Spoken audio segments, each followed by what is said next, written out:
Okay, in this video, what we're going to do is we're going to set up a collection specifically for information about a company called Color IQ, which is a website that we're going to use as a demonstration. And then we're going to assign that collection to an agent, and then we're going to give the agent some instructions on what to do with the information. So the first thing we need to do is we need to set up a specific information or knowledge base collection for this company, this website. So we're on the training page, and I'm going to come down here to where it says add new collection. I'm just going to give a name, Color IQ. That's the name of the collection. Now, the collection description, what I'm going to do is I'm going to grab a couple of pieces of content. I'm going to go to a website and collect some information here. And I'm going to come back and put it in the description. And then I'm going to go to the main website for this, this business, Color IQ, and I'm going to get some information also off the main website. So this is just information about the business, Color IQ. So I'm pasting all of this information into the collection description area. And now I'm going to click a button that says Generate Usage Hint.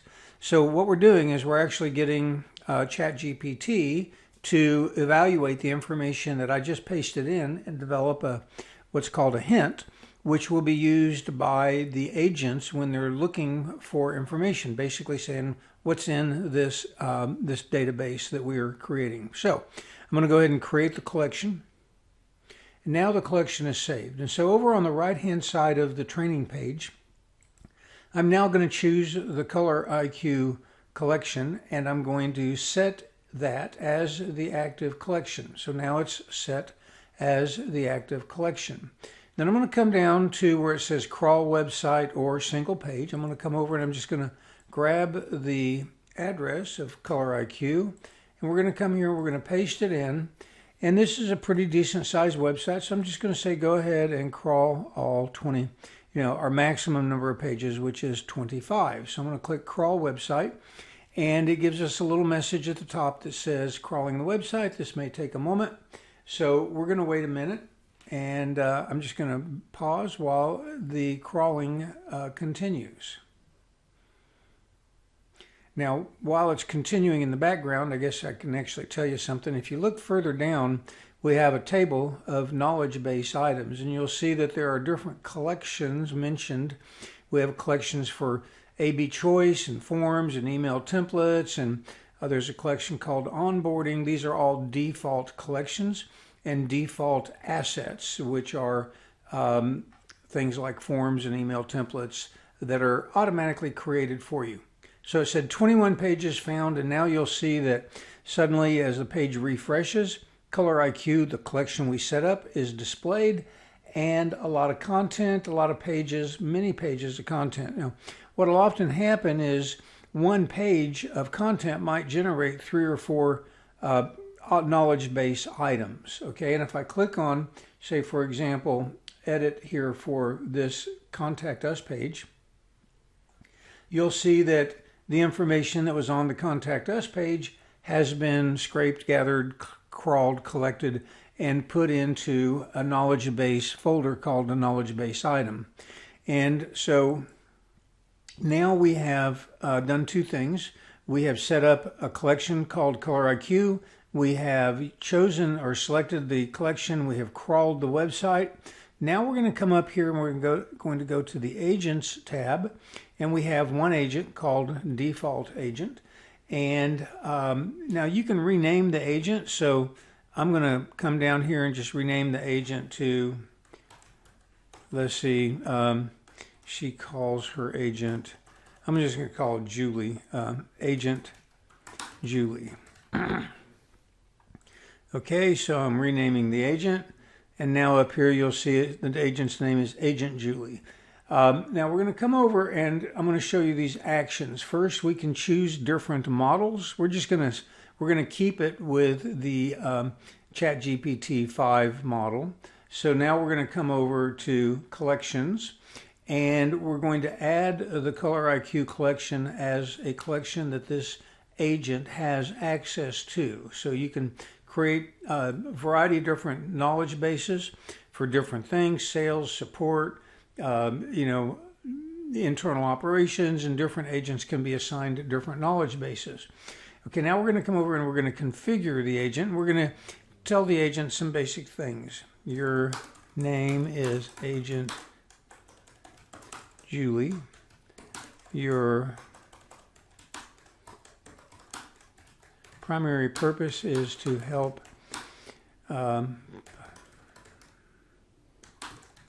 potential customers learn about the services offered by coloriq.org. Second priority, help get in touch with Color IQ by asking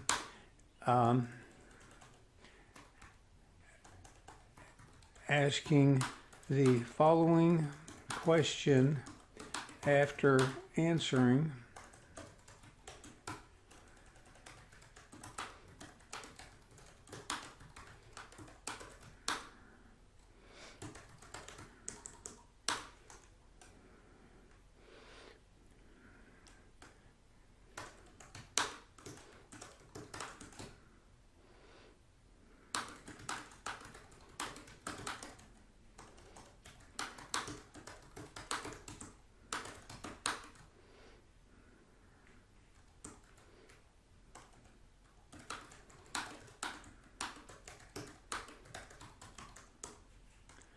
Okay, so I'm telling it the following.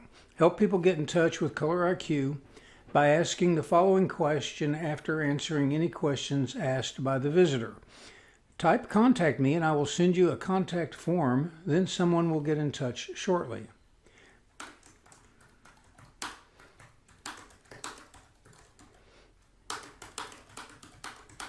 At the end of each chat interaction. And I'm going to leave the third one blank.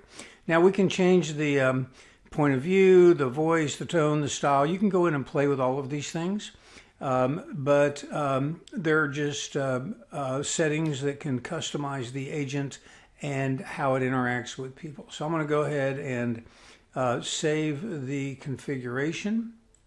And now I'm going to go back to the agent, back to agents. And I'm going to do one more thing. I'm going to click Chat Settings. So there are a number of things that you can do that will control both the cost, the response time, and the degree of sort of interaction that the agents have. You have the option to have the agent's response length set to short, medium, or long. Medium is typically a good choice. Short is going to save you money. Long is going to cost more money. The tokens that are used in a long response are greater than in a medium response, and so forth. Conversation history length. These are how many conversation cycles or turns the LLM brain is going to have to work from. So if you go with stateless, that means it never remembers the last conversation that you had. Last two means it remembers the last two conversations, but after that it forgets. And so, the more context memory that you want to have, the greater the cost, because you have to send more information backwards and forwards between XBot 77, between your agent and the brain, the LLM model, as it decides to answer. So generally 4 to 6 is kind of a good medium range. Knowledge base injection. Okay, so knowledge base is the KB items. So we crawled the website and we collected about 21 pages worth of information. So how many of those pages shall be searched and included in the question that in finding a response to the question that you've asked? And the answer is, well, you get to set that variable, and the default is 10. If you set just the top 3, then it's only going to go and find the 3 what it considers to be the best matches for finding information relative to the question or that you pose to the agent. Obviously, top 25, it has to go get more data, and it bundles all this data up and sends it over to the LLM along with the prompt question that you input, and then it brings all that information back, so it doesn't leave any of it there. It bundles it up and sends it, grabs the bundle and brings it back with the answer that the LLM has sent. So the larger the number, the longer it takes because it has to look through more data, and the greater the token cost. How do you want the knowledge base to work? Do you want it to work on semantic, most recent, or hybrid? Hybrid is typically the best. How verbose do you want the response that it generates to be? Well, it can be minimal, concise, or verbose. And so, again, the middle, concise, is generally good. There are additional settings that you can play with. These are all going to basically have an impact on the number of tokens that are required each time a conversation cycle of a prompt and response occurs. And so you can play around with these. We'll talk more about tokens in a moment. So now that we have set these things, I'm going to go ahead and save the chat settings. And now I'm going to go to the user dashboard. And I'm going to ask Agent Julie, what is your name and what do you do? Okay, so just a kind of a free-form question. And it'll take, 3, 4, 7 seconds, maybe 10 seconds to figure out the answer and come back with a response. This is an agentic response. Here we go. My name is Agent Julie. I help potential customers learn about the services offered. And then look at here. It says, type contact me and I will send you a contact form. Then someone will get in touch shortly. Well, let's try that. Contact me. And here's the contact form. And I can fill this information out. Please call me. And I go ahead and click submit. And now what's going to happen is I'm going to receive a confirmation email saying we've gotten your information. Somebody will be in touch shortly. And then the account email for this account is going to receive an email with the information I just put in. So this is what we've done is we've had an agentic conversation that switched to a deterministic workflow integrated into that agentic conversation. So now I can come up here. I'm actually going to come up here. I'm going to click on contacts, and we're going to go and see now. There's a digestion or an ingestion process that runs every minute. And so we don't see the name and the phone number yet, but the data is about to appear in the CRM record. I can maybe refresh. There it is. Now it shows up. So I can come over here to this view button, and now I can go look at the record that was just created. Here's Lee Thurburn, my phone number, my email address, and if I click on comments, it says please call me. And then if I go look at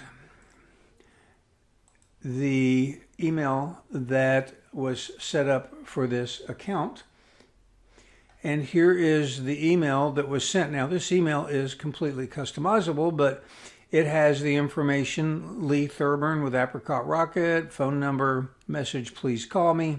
That email automatically, of course, is sent to you, the account owner, so that you know that you have somebody that has asked you to contact them. So anyway, that's how you can basically configure a knowledge base collection. You can easily crawl a website and get data into that collection. Then you can assign that collection to an agent. And then you can go in to the agent and configure the agent so that it knows who it is and what its purpose is, and tell it to end every conversation with a question about contact, encouraging people. And if they say, yeah, contact me, then it provides them with a form. I mean, you've now seen quite a few steps, beginning with an agentic conversation leading to a deterministic agent process that leads to a workflow that collects data, that puts information into a database and informs you. So that's a pretty neat sequence of steps out of the box. And of course, all of these can be customized, which will be the subject of yet another video at a later point in time.